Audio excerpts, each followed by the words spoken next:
వాసవి జై జయ వాసవి శ్రీ శ్రీ మాతా వాసవి కన్యకా పరమేశ్వరి అమ్మవారి 57వ శరన్నవరాత్రుల్లో భాగంగా ఈ రోజున ధనలక్ష్మి అవతారం చేయడం జరిగిందండి.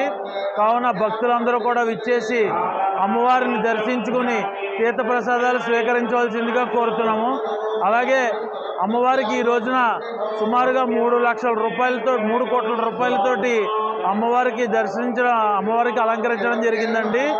దానికి గాను మా కమిటీ మెంబర్స్ అందరూ కూడా ఒక నెలన్నర నుంచి చాలా కష్టపడుతూ వ్యయ ప్రదర్శనలకు గురయ్యి చాలా కష్టపడి ఈ ప్రోగ్రామ్ని ఇలాగా దిగ్విజయంగా కార్యక్రమం చేసామండి.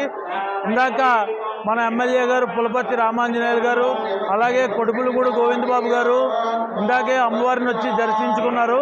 వారిరువురికి కూడా మా కమిటీ సభ్యుల తరఫున చాలా ధన్యవాదాలు తెలుపుతున్నాను. జై వాసవి జై జయ వాసవి.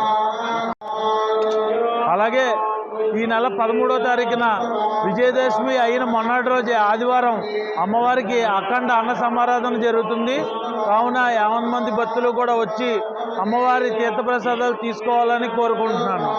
అలాగే 13వ తారీఖు ఆదివారం ఉదయం 153 మంది ఆర్యవైశ్యుల మహిళల చేత 1,00,000 పసుపు కొమ్ముల నోవుని అమ్మవారికి సామూహికంగా చేయడం జరుగుతుందండి.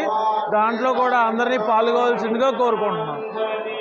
జై జయ వాసవి శ్రీ శ్రీ శ్రీ మాతా వాసవి కన్యకా పరమేశ్వరి అమ్మవారి 57వ శరన్నవరాత్రులు చాలా రంగరంగ వైభవంగా మొదలయ్యండి.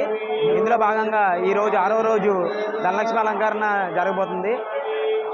సుమారు 3 కోట్ల రూపాయలు అంటే బంగారంతో పాటు 3 కోట్ల రూపాయలు అమ్మవారికి అలంకరణ చేయడం జరిగింది.